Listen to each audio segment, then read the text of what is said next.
Senhoras e senhores, quinta temporada Boltcast.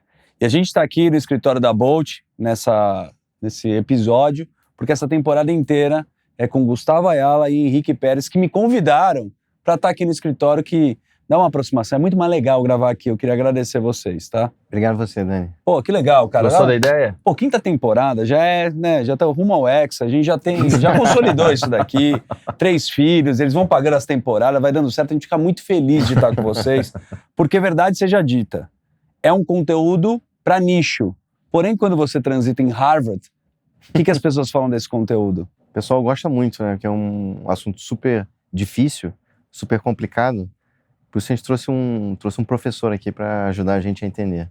Cara, o convidado de hoje, a gente já recebeu muita gente aqui, mas no backstage, que é o mais legal quando a gente vai conversando com a pessoa, o cara é fera. Mesmo porque ele é professor e ele tem uma didática muito legal. No episódio de hoje, você vai se divertir, vai ter uma aula com um homem que é Alexandre Street. Primeiro uma salva de palmas para ele, que ele fez.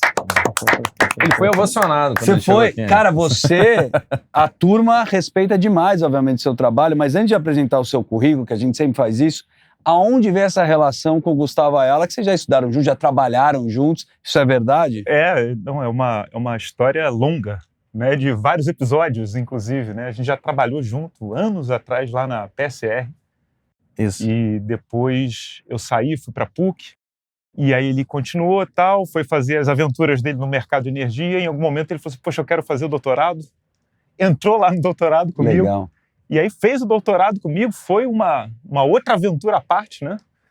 E aí depois saiu, foi aí para a carreira meteórica que ele teve, e eu fico aqui só vendo ele voar alto e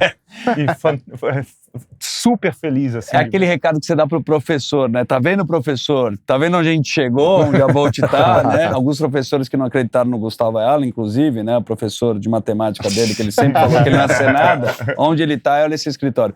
Mas Ale Street, o cara é mestre e doutor em PhD em Engenharia Elétrica pela PUC-Rio. Eu vou falando, você vai confirmando. Professor associado do Departamento de Engenharia Elétrica da PUC-Rio de Janeiro, onde ele leciona e pesquisa temas como economia da energia, otimização da estatística e inteligência artificial, que é o assunto que a gente mais gosta de abordar aqui. Em 2026, será professor visitante na Stanford University. O cara tá indo para Stanford, cara, que legal. Vou ficar um aninho fora. Pô, que bacana, cara. Então, olha só, e além disso, que a gente quer falar muito sobre aqui, ele é fundador da LAMPS. Você me pergunta o que é? É um laboratório de referência em solução para desafios no setor elétrico do Brasil. Na LAMPS e na PUC-Rio, o Street ele sempre busca promover um ambiente vibrante, e é o que ele tem aqui, ele passa essa energia. E, cara, primeiro é o seguinte, poucos têm a malemolência e o repertório que você... Porque um cara que sabe do setor de energia e pra mim imita Silvio Santos, é pra poucos. Você dá aula de Silvio? Calma, mas depois a gente faz isso. Daqui a pouco tem o Silvio Santos aqui, tá ouvindo? Grande Silvio Santos. Vamos fazer o seguinte, a gente vai dividir, são vários assuntos num lugar só, e pra gente começar, a gente quer falar sobre a parte da matriz, que é cada vez mais renovável. Você usa algumas metáforas, e eu queria que você contasse pra gente como é que é a tua linha de raciocínio em relação a isso. Teve um artigo que eu escrevi falando sobre precificar energia e reserva. E aí isso é difícil, às vezes, você explicar um tema assim, muito técnico para um público mais amplo. E eu tento sempre fazer isso, tá, Dani? Assim, eu tento trazer um pouco assim, a história da pesquisa, que eu vou lá fazendo ciência e tal, com os alunos, e muito paper, publicação e tal. Mas em algum momento você tem que empacotar e se entregar para a sociedade. Lógico. Então eu tento sempre escrever alguns artigos assim para Valor Econômico, alguns jornais como a Megawatt, Canal Energia e tal, para tentar entregar um pouco as respostas dessas pesquisas que a gente fez. Acho que é um papel do professor também, né? Legal. E teve esse artigo que foi interessante, que eu escrevi, e eu fiz uma comparação da energia e da reserva com as passagens aéreas e a bagagem. Boa. Você lembra que antigamente, eu não sei se quem é abaixo de 40 aqui não vai lembrar dessa ideia, dessa história. Então eu vou levantar aqui. Pode ir embora. Mas antigamente você ia viajar e a gente podia levar 2 malas de 32 quilos. Certo. Isso era assim, sim. naquela época dos Boeing 747 enormes, 4 turbinas cada uma. Não, e se pagasse, ainda levava mais. Se você ainda chorasse um pouquinho, levava mais uma mala. Então, assim, a ideia é que aqueles Boeings, eles eram tão grandes, era tanto motor, que a grande escassez da coisa era o assento. Verdade. Mas tinha muito espaço na bagagem, então você podia levar o custo marginal daquele produto, que era bagagem, ele era praticamente zero. É verdade. Tá? Então a escassez se dava ali e a gente cobrava então a passagem no all inclusive. Era lugar no assento e passa tudo junto. Né? E aí o mundo mudou, a aviação ficou mais competitiva e a gente foi reduzindo o tamanho das aeronaves para tentar minimizar o custo por quilo levado. Né? Certo. E aí o que aconteceu? O mundo lá fora, na aviação low cost, ela fez o unbundle, que a gente chama, que é a separação dos dois produtos. E aí passou a cobrar por lugar, no assento mesmo, Verdade. e por quilo de passagem. Então você podia viajar só com a sua mochila. E se você quisesse uma mala, mais você tinha que pagar por isso. O que isso fez? Isso fez com que todo mundo agora fale assim, se eu for levar uma passagem, uma bagagem, eu vou ter que pagar. E você pensa 2 vezes a sua disposição a levar 1 quilograma a mais. E começa a fazer conta. Começa a fazer conta. Né? Então isso fez com que toda a cadeia ali do setor aéreo se reotimizasse para ficar mais eficiente. A gente segurou. A gente não entrou no som, passou uma lei, não, tem que ser aqui 32 quilos e tal. Isso criou uma dissonância entre o mercado do mundo e o mercado brasileiro. O Brasil foi um dos únicos que manteve 32 quilos. Só em 2017 que a gente foi migrar.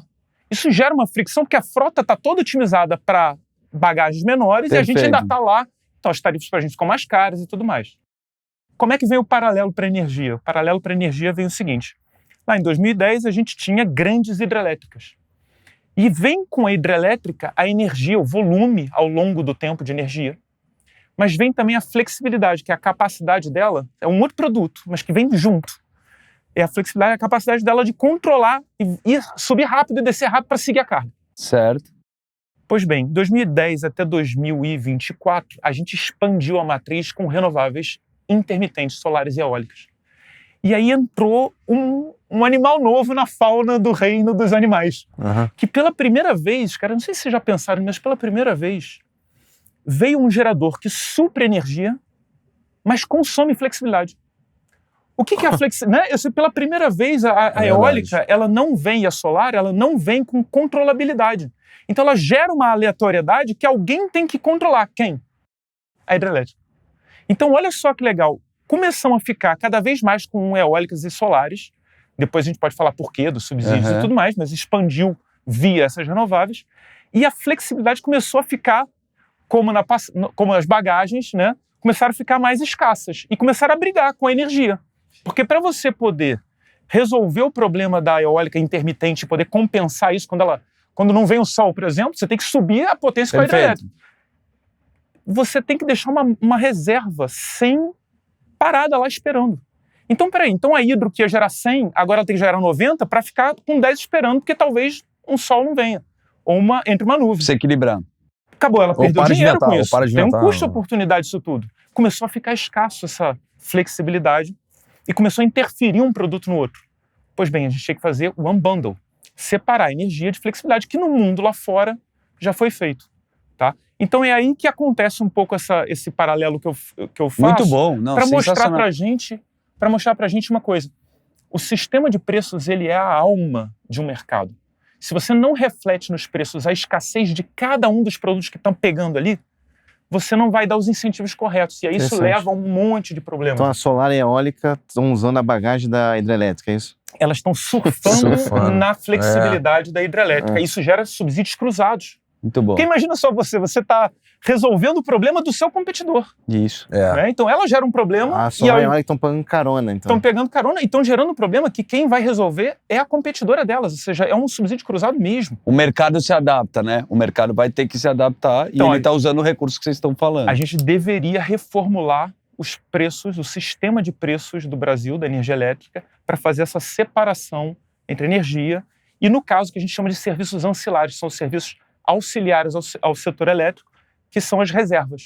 Legal. Né, que é a capacidade de variar ali no curto prazo e resolver essas intermitências que acontecem. Mas como é que funciona a precificação única? Você acha que isso daí piora a competição? Perfeito. Então, a precificação única está falando o seguinte: ei, hidrelétrica, você está prestando um serviço e recebendo pelo mesmo megawatt que ele está entregando. Isso. Só que ele não entrega o produto que você entrega. Ele entrega energia e flexibilidade. A eólica, não. Eu entrego energia e flexibilidade, Na hora não entrego. Eu consumo. Eu entrego Crio na hora mais, Tô entendeu? consumindo.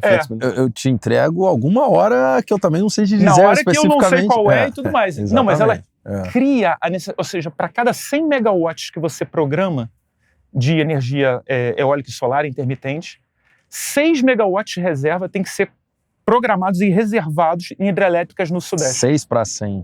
Para cada 100, 6%. E se for no Sul, as eólicas do Sul e tal, esses números vão para 16%. Esses números ainda já devem ter mudado, pior, tá? né? Isso é antigo de 2024. Caramba, muito legal. Professor, vou te chamar de professor, Olha, como você está dando uma aula aqui, analogia. professor. A gente cria aqui dentro desse papo, né, sempre para democratizar esse assunto, e a gente gosta também de entender cada setor. Subsídio é uma coisa que você também tem uma iniciativa. Como que você acha que equilibra agora? Qual que você acha que é o caminho para essa transição mais madura em relação ao subsídio, mesmo que a gente fala que o renovável está crescendo muito e é um setor que você domina? Como que a gente faz? Qual o caminho? O tema do subsídio é muito... ele é muito difícil de ser tocado porque ele foi utilizado numa época em que foi muito importante para a gente fazer a expansão. Precisava, né? Precisava, naquela época, atrair toda uma cadeia produtiva. Tá? O problema é que a gente, quando construiu o conjunto de subsídios das eólicas e das solares para atrair toda a cadeia produtiva dela, tinha uma data para terminar. Né? Eles estenderam demais isso. Quando você vai subsidiar alguma coisa, né, você subsidia ela para que ela ganhe um nível de oportunidade e competitividade igual a das outras e depois Vai cada um sozinha. por si. Senão não é mercado. Senão é um conjunto de contratos com o regulador que cada um escolhe quando você quer. Sim. Só que a gente foi, ao longo do tempo, criando cada vez mais um lobby aqui, um lobby ali e tudo mais, para que a gente pudesse estender até que esses subsídios estão praticamente eternizados. Né? Então, o que a gente acaba tendo é um conjunto de subsídios que faz com que essas fontes fiquem muito mais competitivas que as outras. Tá? E aí não tem freio contrapeso para elas, para o excesso delas. O que está acontecendo hoje em dia é que elas se instalaram de tal forma no sistema, ficaram tão mais competitivas, que só dá elas. É difícil consertar agora. Né? Não, é difícil consertar e a gente está chegando no limite físico. Ou seja, chega no limite onde o operador fala assim, cara, vocês podem fazer o que vocês quiserem aí no mercado. Mas se botar mais 1 megawatt aqui, não entra. Botar mais uma torre eólica lá, ferrou. Se botar mais uma solar, cara, já não tem demanda para isso. A gente já está fazendo corte por falta de consumidor naquela hora. Então, a quantidade de consumo já não está mais sendo igual à quantidade de geração descontadas as inflexibilidades e tudo mais. Você já tem um excesso de energia e você está tendo que fazer o corte dela. Tá? Então, chega um momento que a gente fala assim, cara, se a gente não reformular esses subsídios, a gente não vai botar o mercado para funcionar de novo.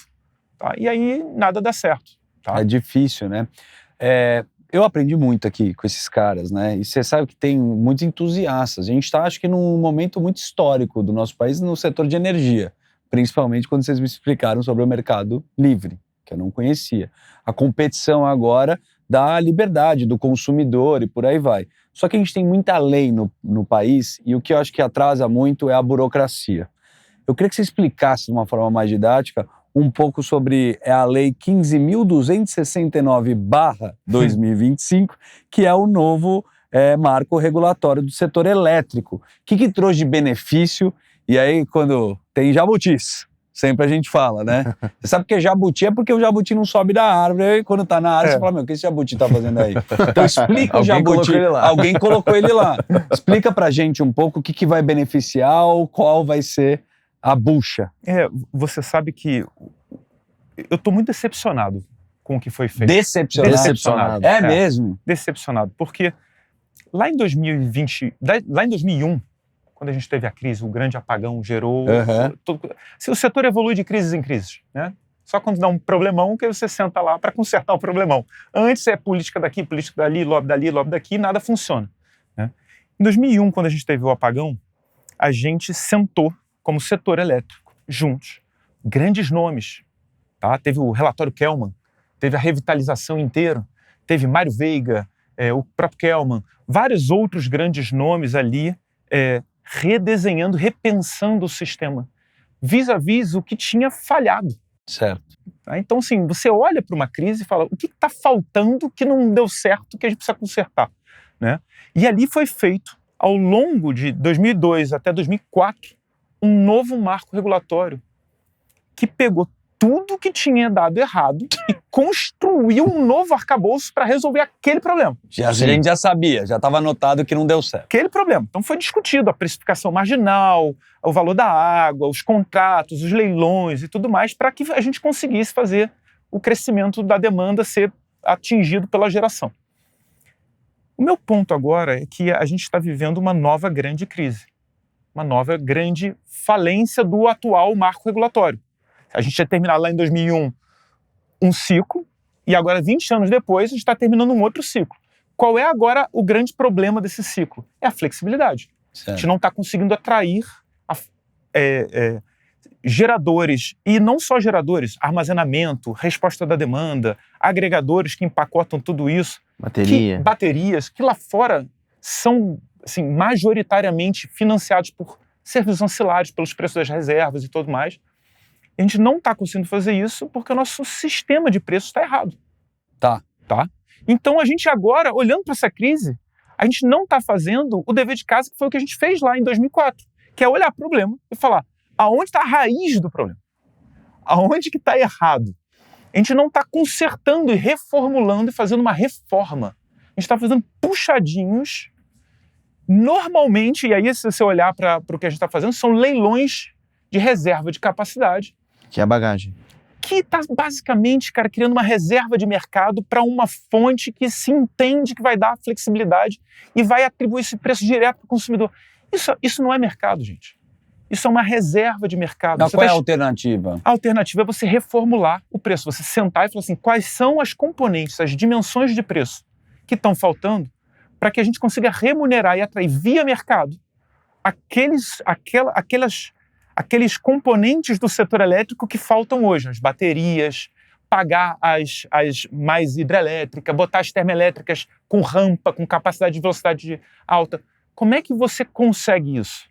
Você consegue isso criando um preço que reflita a escassez da flexibilidade. Entendeu? Sim. Aí eu trouxe até um exemplinho legal, de repente, pra gente. A gente quer uma pra gente olhar. Mas antes de você chegar no seu exemplo, você ia perguntar? Só fazer um adendo aqui interessante. Você citou 2001, né? 2001.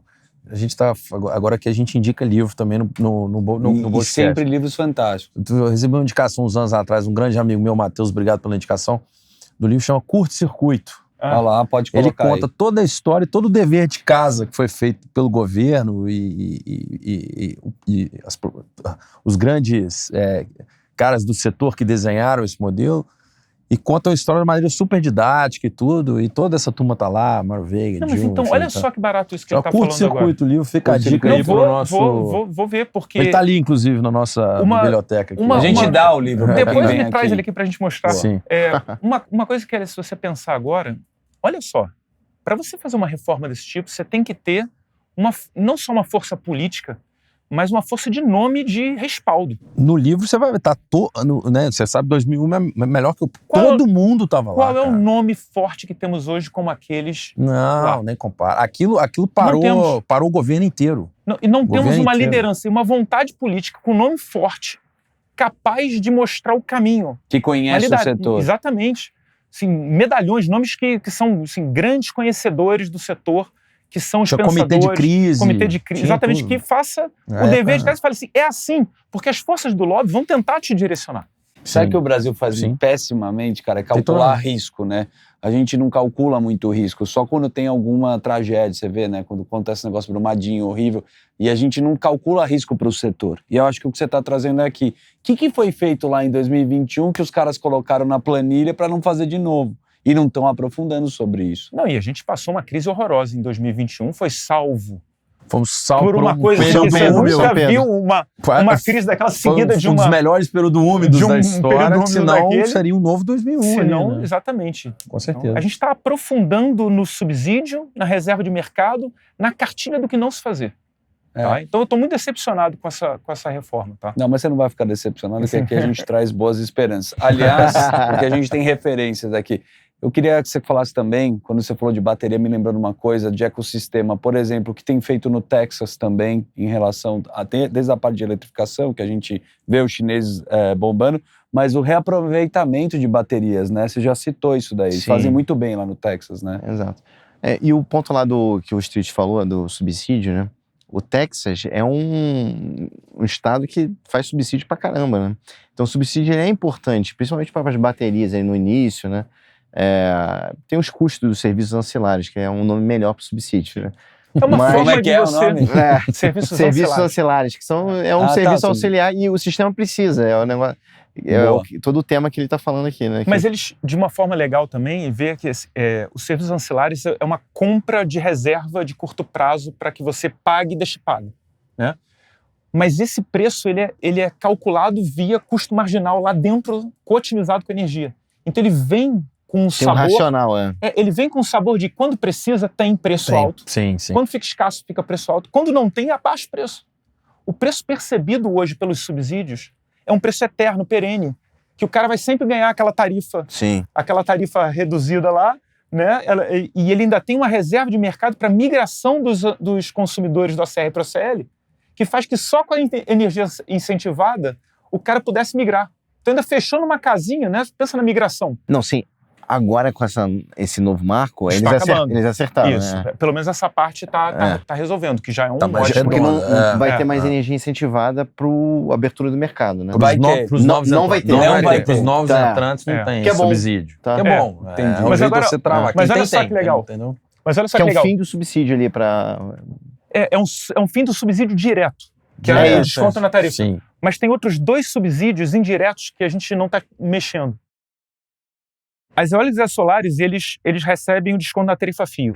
Isso eles ainda Perfeito. continuam, mas o consumidor vai parar. Sim. Mas eles têm Consumidor outros 2... novo, o consumidor novo. Mas eles têm outros 2 subsídios que a gente não está mexendo, que é a solar e a eólica, elas não são obrigadas a dar o serviço ancilar, ao fazer o segundo serviço.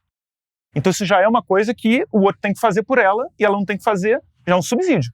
Né? Você já está Sim. de igual, não está Sim. igual para mim. E o outro é, elas criam a necessidade do serviço ancilar. Então elas não só criam, mas elas não fazem, como elas criam e não pagam por isso. Então é como... Você a ideia, leva minha a bagagem aí para mim. a ideia de E eu custo, pago aí. exatamente, é como se o cara leva aí para mim e ainda vem tenta competir comigo, entendeu? Então é muito forte. A gente está fazendo na ANE, na Academia Nacional de Engenharia, uma série de subsídios agora. Vai ser uma série de artigos. Que legal. Eu estou liderando esse processo junto com Gerson Kelman, Luz Barroso, assim, todos os fera. grandes nomes, só os feras ali dentro, a gente vai escrever sobre essas coisas, entendeu? Que legal. Muito bom. Só um outro ponto que eu queria tocar aqui é sobre assistencialismo, né, no Brasil, que a gente acaba ficando escravo, né, dessa ferramenta que é para ajudar a população, mas a gente não dá liberdade na geração de emprego. Então, quando vê um governo que vai ser sempre, sem ideologia aqui, mas do populismo, que vai incentivar ou gás, ou energia, ou diminuir, a gente acaba incapacitando as inovações. Isso é um grande atraso, não sei se você consegue ter essa perspectiva. Você está perfeito, Dani. Acho que a coisa mais importante é que quando você escolhe, por exemplo, no RLCAP, por que eu não gosto do RLCAP do jeito que ele é formulado? Você está escolhendo térmica, depois tanto de térmica. LRCAP é o leilão, de reserva de capacidade. Boa. Né? É um leilão para fazer para um leilão. Nesse comprar episódio, bagagem, sabe o né? que está acontecendo agora? A gente coloca uma legenda que a gente explica termos para as pessoas que isso não é entendem. ótimo. Isso é maravilhoso. Exatamente. Inclusive, eu acabei de ter essa ideia e ferrei o editor, mas se ele quiser colocar, eu agradeço muito. Pede para IA fazer. Vai estar aparecendo aqui agora. Mas então, do leilão, Então, o leilão, ele está escolhendo os vencedores. E a ideia de um mercado saudável é que você não escolhe quem vai suprir e quem vai resolver. Você vai falar, o meu produto é esse. perfeito. Eu tenho essa dor. E como está escasso esse serviço, o preço está alto. Legal. Cara, se virem. Esse é problema do empreendedor descobrir como é que ele vai misturar um parque solar com um eólico para completar e complementar, botar uma bateria. Não me interessa, não é papel do regulador escolher a quantidade e a fonte. É o papel dele decidir qual é o produto que está faltando, botar um mercado para funcionar o preço em função do desbalanço entre oferta e demanda e deixa a inovação vir. porque senão a gente nunca vai descobrir, Total. entendeu? Quem somos nós para dizer o que um empreendedor tem para inventar, Tem de solução para botar aí, inovar cara, e entendeu? colocar Então, em- assim, a gente está queimando cartucho à toa, entendeu? Muito bom. Como prometido nesse episódio, a gente vai ter uma aula.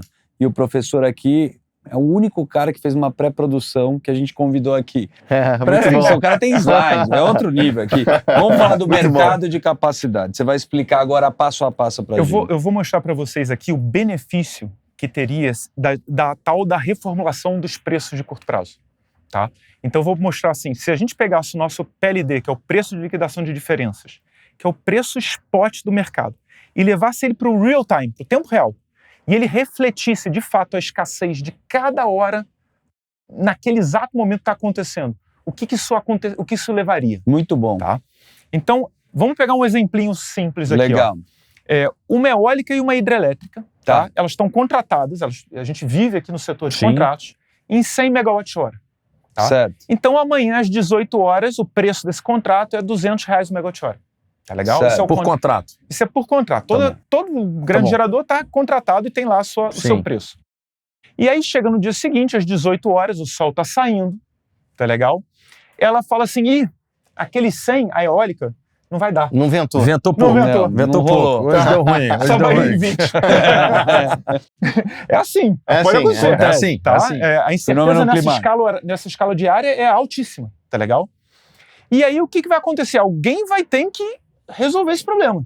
Só que a hora, às 18 horas, é a hora do pipoco do trovão, meu amigo. É a hora que o sol tá saindo, as hidros estão tendo que fazer o ramp-up ali para compensar a saída do sol e a carga ainda está subindo.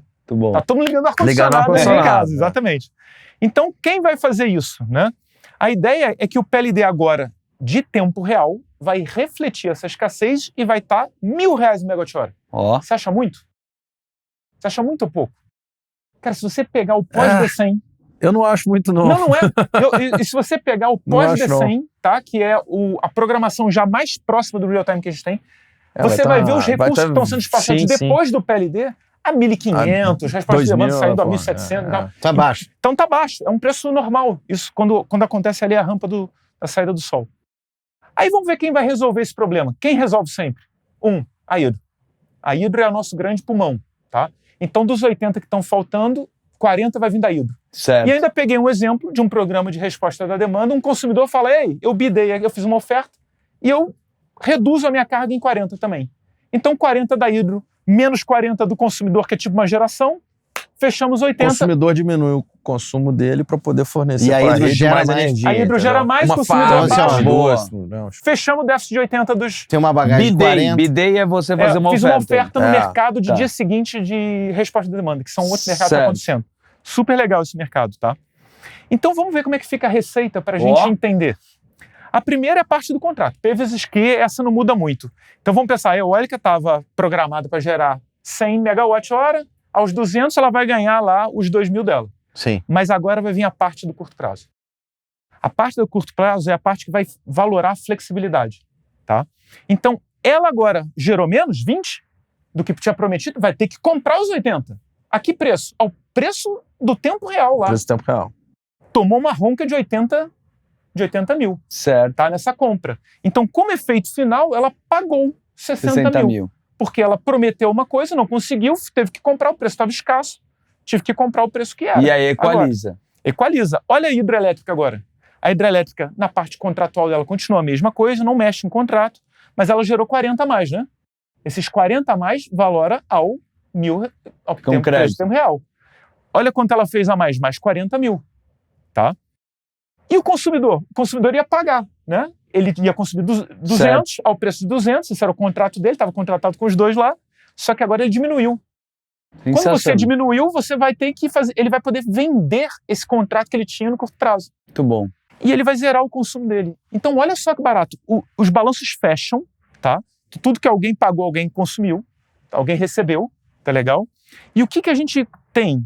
Os agentes que aportaram variabilidade, ou seja, a eólica, tá? Ela consumiu flexibilidade, ela pagou pelo custo causado, ela não ficou negativa. E ela pagou para quem? Para os agentes que forneceram flexibilidade, tá legal? O pagamento ele é feito pelo custo de oportunidade do sistema E o excesso, que é mais a inflexibilidade, tem casos até em alguns setores que geram preços negativos. Sim. Tá? Sim. Então, na hora do sol lá, é o curtailamento econômico. Pode ficar um preço negativo, faz o cara falar aquele excesso que eu estou tendo não vale nada. E aí esse cara vai fazer o quê? Vai botar uma bateria para tirar a energia lá da hora do sol. Salvar e... O que essa eólica faria, né? Se ela perdesse 3 dias desse Bateria. dinheiro aí. Bateria, meu amigo.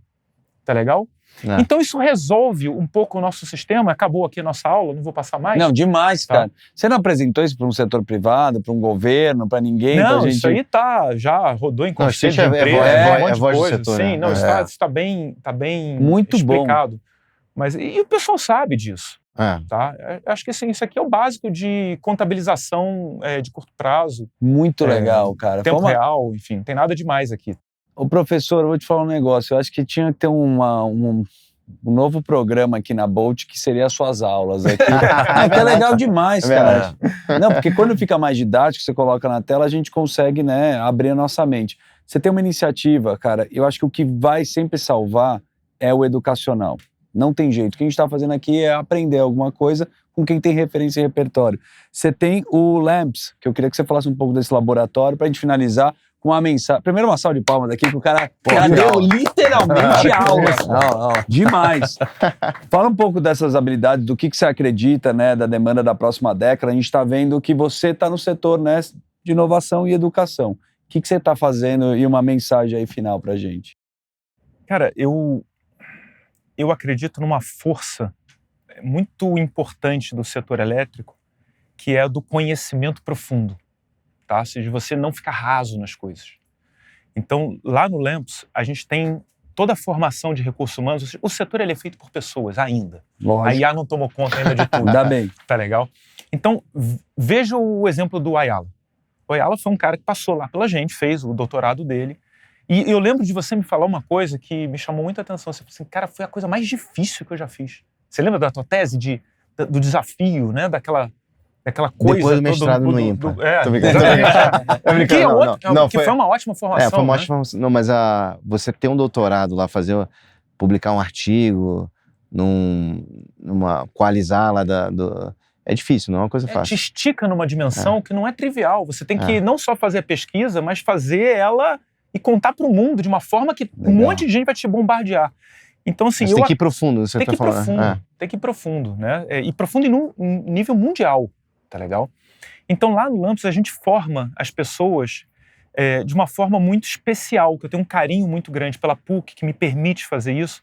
E a gente tem uma coisa muito interessante, que lá na PUC a gente consegue construir um ensino que é baseado numa pessoa que está fazendo pesquisa de ponta, brigando em alto nível lá nas melhores revistas científicas e tentando fazer uma descoberta científica.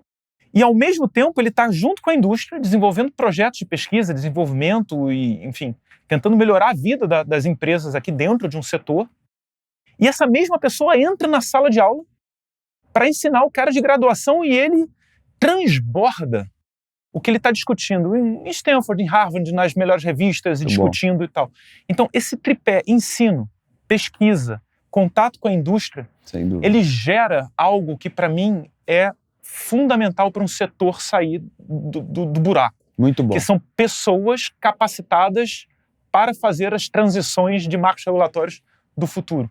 Tá? Então, é um pouco isso que eu acredito. Tá? Assim, E é tem o que muito você orgulho do passa. Ayala, de pessoas Pra quem não passaram acreditou com a na gente. Ayala, eu falei, né? Assim. Hoje a gente ainda continua apostando nele. A gente vai fazer um Tomara que episódio não. que eu quero que ele conheça uma moça, né, de família também, porque ele tá na procura, mas enfim, uma pessoa... Ele precisa viajar menos para Mykonos e voltar mais para educação.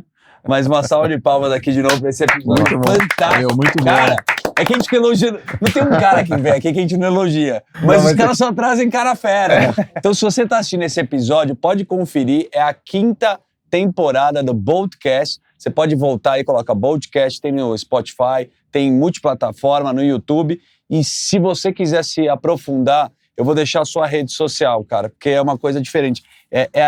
Qual que é o teu Instagram? Alexandre Street, Não, eu te eu acho? não trabalho com o Instagram. Eu mas, falei, isso é coisa dele. do Não jovem. procure na rede social. Mas eu tenho o LinkedIn, se botar Alexandre Street no LinkedIn. LinkedIn. Mas o principal que se alguém quiser saber mais sobre esses artigos que a gente escreve, se informar mais, No site do Lamps, você bota lá Lamps, Lamps. Lamps, PUC Rio, senão vem um monte de lâmpada. Pode ser compra. Lamps PUC Rio. E aí lá você vai ter em publicações, o primeiro é um compilado de artigos Que para legal. jornais e tudo mais. A gente Aí vai já deixar tem nesse uma- episódio, no link da descrição no YouTube, o Lamps lá para você já acessar direto e buscar o seu conhecimento. Professor, obrigado, Agradeço cara. muito, Foi muito, cara. Foi maravilhoso. muito prazeroso aí Maravilhoso, ter jovem. essa aula com você. Tá ótimo. Gustavão Henrique é nós, né? Valeu, jovem. Puta, isso aqui tá uma delícia, hein? Me chama mais. Aliás, 3 filhos, se vocês quiserem gravar uns 3 episódios, se quiserem bater papo aqui, eu vou amar ficar aqui, ainda tendo aula com vocês. Semana que vem estamos de volta com mais um episódio aqui do Boltcast. Valeu, turma. Valeu. Valeu. Um abraço.